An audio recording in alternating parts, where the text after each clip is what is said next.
ஏற்கனவே இருந்த கடனை விட கூடுதலாக சுமார் 4 லட்சம் கோடி கடனை அதிகரித்துள்ள நிர்வாக திறனற்ற திமுக அரசின் சாதனை. ஆட்சிக்கு வந்த ஒரு வருடத்திலேயே விடியா திமுக அரசு கொள்ளையடித்த எல்லா ஆடியோவிலும் வந்த செய்தி 30,000 கோடி ரூபாயை திரு சபரீசன் அவர்களும் திரு உதயநிதி அவர்களும் என்ன செய்வதென்று தெரியாமல் தவித்து வருவதாக அப்போதைய நிதியமைச்சர் திரு பழனிவேல் தியாகராஜன் அவர்கள் தெரிவித்தது அனைவரும் அறிவீர்கள். ஒரு ஆண்டுக்கே இவ்வளவு என்றால் இந்த 4.5 ஆண்டுகளில் எவ்வளவு கொள்ளையடித்திருப்பார்கள் என்று கணக்கிட்டு பாருங்கள்.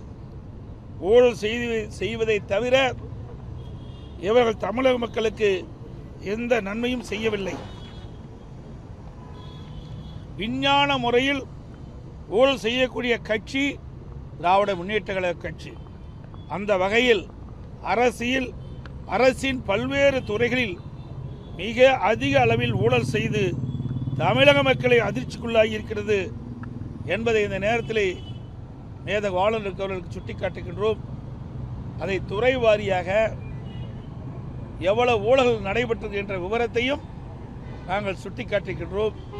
அதனுடைய விவரம் நகராட்சி நிர்வாகம் மற்றும் குடிநீர் வழங்கல் துறையில் 64,000 கோடி, ஊரக வளர்ச்சி மற்றும் பஞ்சாயத்து ராஜ் துறையில் 60,000 கோடி, சுரங்கம் மற்றும் கனிம வளத்துறையில் 60,000 கோடி, எரிசக்தி துறையில் 55,000 கோடி, கலால் வரி டாஸ்மாக் 50,000 கோடி, பத்திரப்பதிவுத்துறை 20,000 கோடி, நெடுஞ்சாலை துறையில் 20,000 கோடி, நீர் ஆதாரத்துறையில் 17,000 கோடி, சென்னை மாநகராட்சியில் 10,000 கோடி, தொழில்துறையில் 8,000 கோடி, பள்ளி கல்வித்துறையில் 5,000 கோடி, மக்கள் நல்வாழ்வுத்துறையில் 5,000 கோடி, வேளாண்மை துறையில் 5,000 கோடி, சமூக நலத்துறையில் 4,000 கோடி, உயர்கல்வித்துறையில் 1,500 கோடி, இந்து சமய அறத்துறையில் 1000 கோடி, ஆதி திராவிட நலத்துறையில் 1000 கோடி,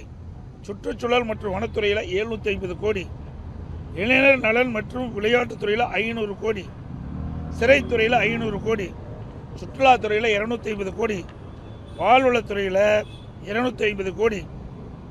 இப்படி பல்வேறு துறைகளில் கொள்ளையடித்தது எப்படி என்பதிலே திராவிட முன்னேற்ற கழகம் குறிப்பாக இருந்திருக்கிறது. ஆட்சி நிர்வாகம் சீராக இல்லாமல் சட்ட ஒழுங்கு சந்தி சிரித்துள்ளது. மக்களுக்கு போதிய பாதுகாப்பு இல்லை. தமிழகத்தில் தொழில் துவங்க வந்த முதலீடுகள் அண்டை மாநிலத்துக்கு சென்று விட்டன. அதோடு இப்போ நாங்கள் கொடுக்கப்பட்டதில் பட்டியலில் சுமார் 4 லட்சம் கோடி இந்த 4.5 ஆண்டுகளில் திராவிட முன்னேற்ற கழக ஆட்சியில் பல்வேறு துறைகளில் ஊழல் நடைபெற்றுள்ளது. அந்த ஊழல் நடைபெற்ற என்னென்ன ஆதாரங்கள் வேணுமோ அதையெல்லாம் நாங்கள் கொடுத்திருக்கின்றோம். இந்த புத்தகத்தில் முழுமையான விவரங்கள் நாங்கள் கொடுத்திருக்கிறோம்.